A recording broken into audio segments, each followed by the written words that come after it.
It is just like the buses, isn't it? And I'm so glad that we have got rid of our leopard drought. And it's lovely to catch up with Thamba, who is Tandy's cub, almost a year old. So we did have Tandy first thing this morning mating with Tingana. Now what's interesting is myself and Tristan were actually discussing this over breakfast, trying to work out why she might be mating even though she has a cub that's dependent, and I did ask Tristan if he'd seen her with Thamba recently, and it was a couple of days ago, so he is still with her, he's still interacting with her, still dependent on her. So it could possibly be, because unfortunately there's not a lot of literature out there, because leopards are so elusive, believe it or not. We're very lucky here in the Sabi sands that the sands have been a game reserve since decades ago, so they've gotten used to people, movement, vehicles over quite a long period of time, so they're actually a lot more relaxed around vehicles than what leopards are in other parts of the country. So we're now starting to learn more about leopard behaviour, because we are actually able to witness it, whereas in years gone by what's been written in books is literally from one person in one place, and that's snapshots of their lives. So I think I'm going to leave you with that thought, and I'll discuss a little bit more when you come back.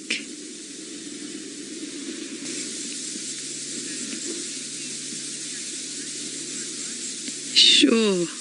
That sounds like an absolute epic crossing that you've just witnessed there in the Mara. Back here in South Africa, we have some movement from Thamba. Now, he's been yawning quite a lot, which tends to suggest he's trying to get oxygen into his bloodstream, so it's oxygenating his muscles, and that's going to be ready for him to get up and move. I'm just hoping he's not going to go south, because at the moment he's on the property that we can't go onto, so we need to everybody will him to come this way. So if everyone collectively thinks go north, it might work. So as I said before, leopards are so elusive, and we are really learning about leopard behaviour, and you guys are actually learning with us. So it could well be, I think Tristan put quite a good argument forward, that Tandy has not been in as far into the Djuma area as she has done today. And it could well be that she's come into a false estrus to try and sort of align herself with the big male in the area. And that makes a lot of sense to me, and I think that's a good argument for what's been going on. So it could be that she doesn't fall pregnant from that encounter, or it could be that this little boy is actually becoming independent and actually it is a true estrus. So it's certainly going to be interesting to see how this one plays out. But generally speaking, what we have known in the past is that females will go and mate once the offspring has left. But as we learnt today and in the past, sometimes it doesn't work like that.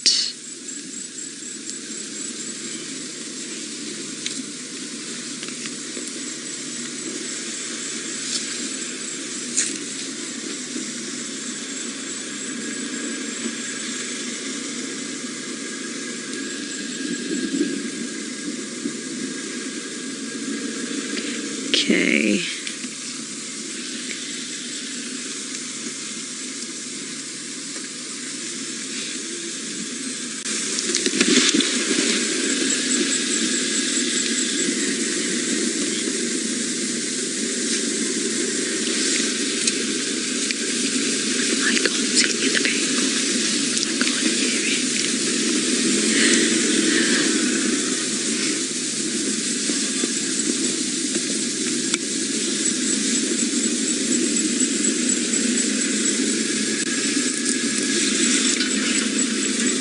There's another vehicle that's just joined us.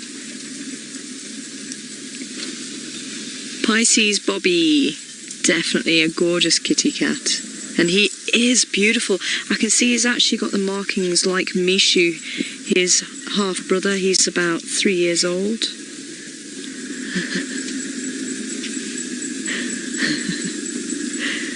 So we've just had a vehicle pull in to the sighting, so we're just taking them off camera for you because we are live at the end of the day, so we just got to work around the other guys because obviously all the guests want to have a nice view of the animals as well. But I think they've pulled in now, so we can go back to him. But so his half-brother Mishu had the little Y at the corner of his eyes.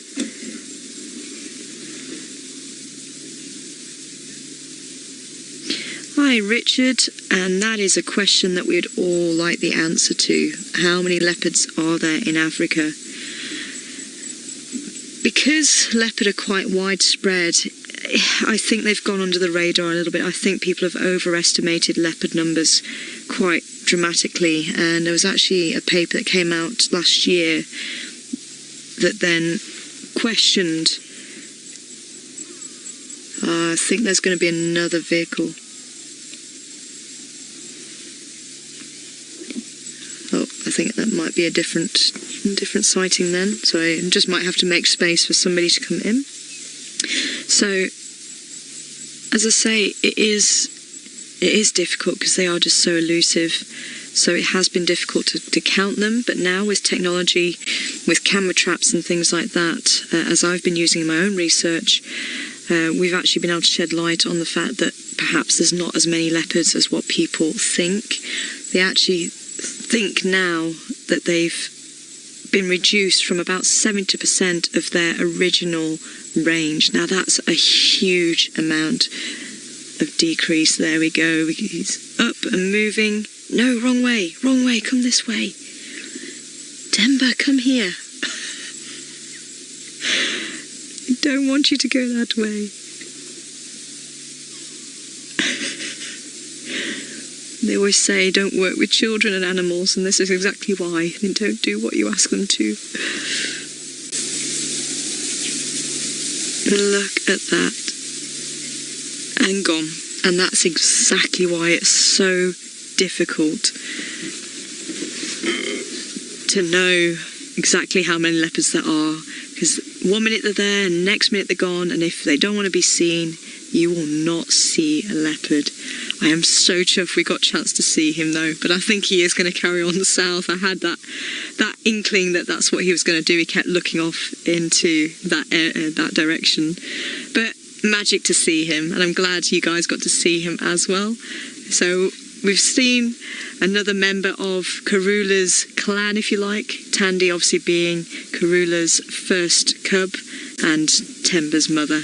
So really amazing to see some of those patterns crossing down. So we're going to head back towards Twin Dams.